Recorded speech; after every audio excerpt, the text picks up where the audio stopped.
Today's lesson is going to introduce students to the concept of poetry from different cultures. I'm going to be using developing tray, which presents the text as a photographic developing tray would, where certain letters rather than images are showing through and only part of the text is presented to them. So we're just going to look at the beginning of the poem to start off with. Just the first line here. Right, so we've got the like in. The students in the group today are a group that I believe have strong innate intelligence, although they don't necessarily achieve academically.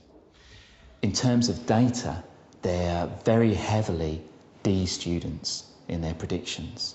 Now, that means that this is a focus group for the department. If this group manages to succeed in terms of C grades, it will turn our results from good results into very good results for this year. So we've got like in. Now, what might that tell us straight away? What have we got? We've got describing something. Like a pod. What's a pod? Sounds like something small. Is it a metaphor? Metaphor is it says log. Isn't it? Okay. Now we've got a starred out word there. Now the reason this is starred out is because it's a vital word. It's a really important word for you to understand what this poem or this opening to this poem is about. Let's look at it a little bit more. The what like a pod? Have we any idea what that might be? Skin cracking. The skin up here cracking like a pod. It don't fit in. Cracks. Cracks, Brendan says, cracks. When the thing opens, it cracks. Like the noise of the pea pod opening. Why might that match skin? We're going to close it when your hand shuts and open when it... So that when your hand opens, they're stretching. Wrinkles. So it's on about something old. You've picked up this comparison. You're not sure whether it's a metaphor or not. You think it might be. It's describing something as like a pod, something small. You're thinking of peas in a pod because peas squeeze open.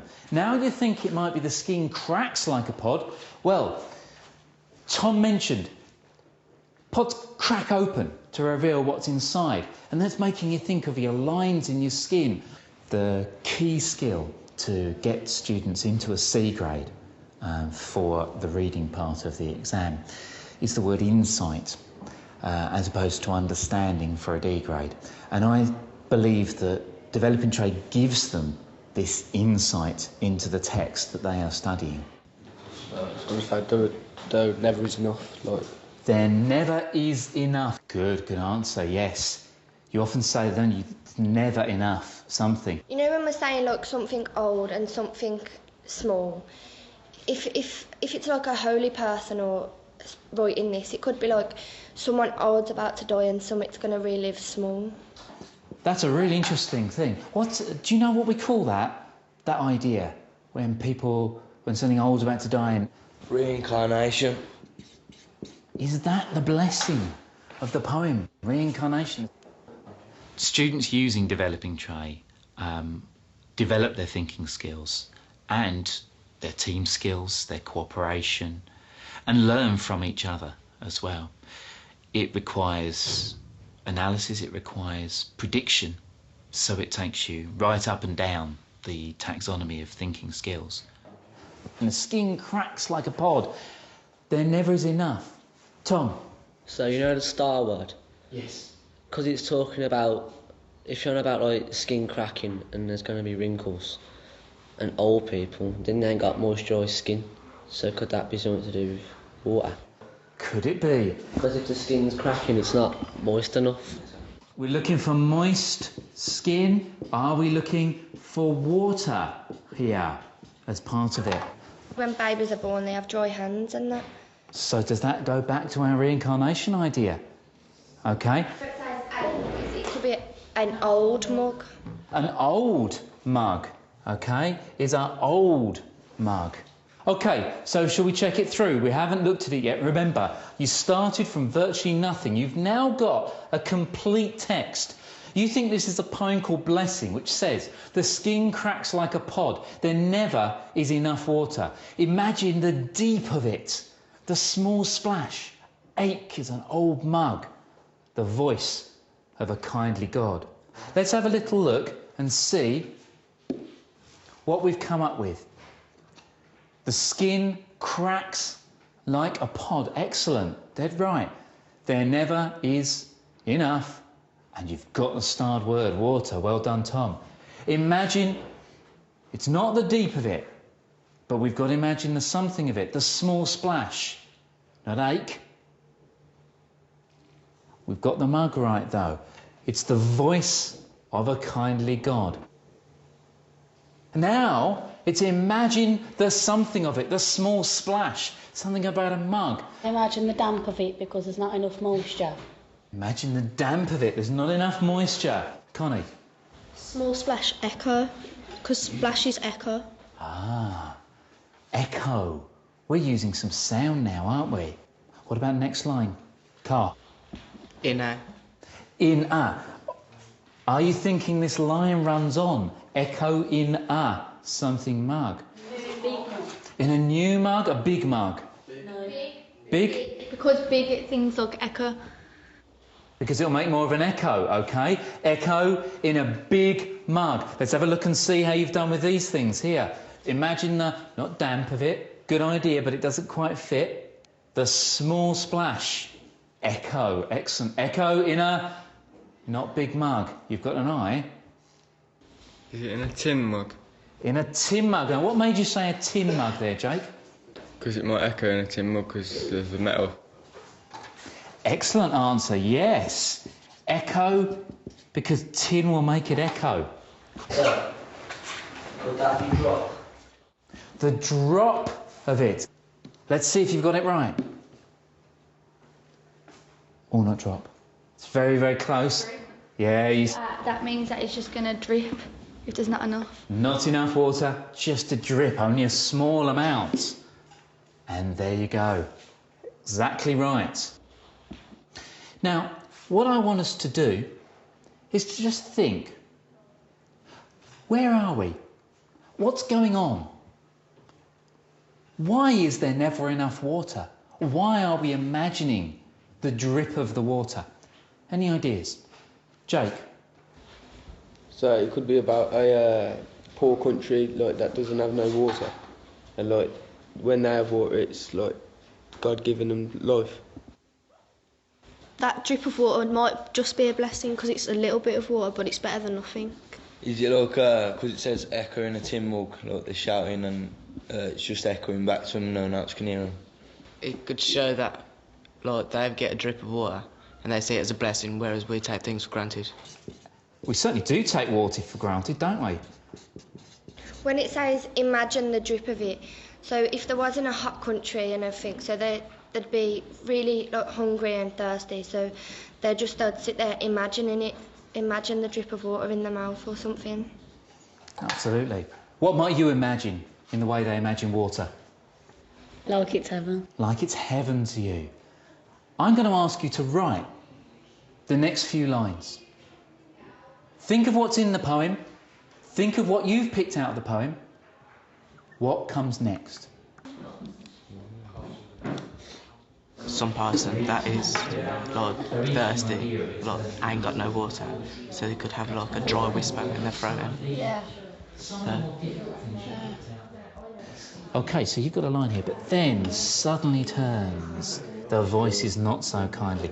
Now, what made you think it's going to turn? Because when it's hot and then like it's in a big drought, as soon as the drought goes, it rains, but it over rains and things start getting flooded.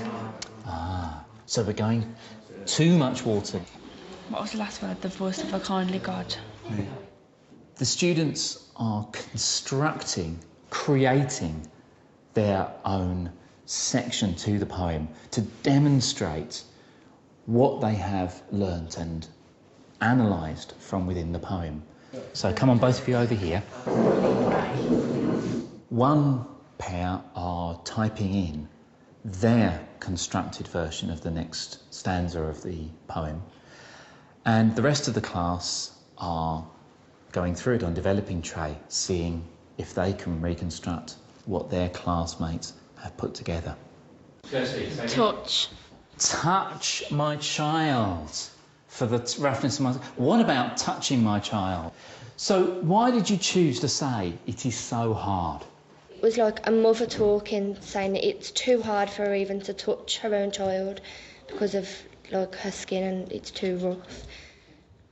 The one that was selected in the end to feed back to them through developing tray went very successfully indeed. I was particularly pleased that one of the other members of the class was able to engage in a discussion about what they might have meant, which was a little bit like having a poet there and being able to discuss with them what their intentions were. Could it show it's like too brutal for it to touch because of how damaged their skin is because of the heat? The water's too brutal to touch their skin. It wasn't like the water that's too hard, it was meant to be that because, say, the mother has probably give every water that she had to a child, then her skin's too rough to touch a child because she doesn't want to hurt a child. We began by taking the poem we'd never seen before, taking the first two stanzas, and we built it out of nothing. We focused on a lot of ideas about the language, about the comparisons. You even spot you thought it might be a metaphor. Actually, it's a simile. Similes go with like or as, but you're right in saying it's an image. And you moved it forward and you decided where you thought it was going to go next. There were lots and lots of different ideas. But we had a go. We had a go at Natalie and Jakes, who brought in the voice of a mother after the voice of a kindly God, complaining about how the lack of water is affecting her ability to even touch her own child. I think developing tray was the key to them seeing the depth of that poem. When I think that they even went as far as accessing the idea of reincarnation, which may actually be somewhere underlying some ideas of the language of the poem, shows you the detail and the depth they go to when they work together on a short text like this. I enjoy it more than anything else because you understand it more.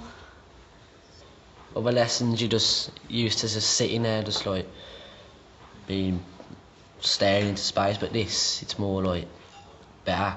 I prefer talking about ideas instead of writing them down. If I read a book, things won't stay in my head, but when I do this, things just seem to stay in my head more, so I remember things from the last lesson. Makes lessons more enjoyable than copying out of a book. It's good because you're working as a group instead of an individual. It takes all the pressure off you and you can like work as a group and get the work done together. And when you don't know what it is, you get annoyed, but then at the end you're just like, oh God, I've done it. Because then you feel like you've accomplished something at the end of it. Developing tray lesson like that gives you really a bit of a buzz as a teacher. When you see that level of learning going on in front of you, it's quite fantastic to watch. Wonderful to watch students who, as I said earlier, maybe expected to be D-grade students, producing much, much better work and ideas than that. It really is quite exhilarating to see.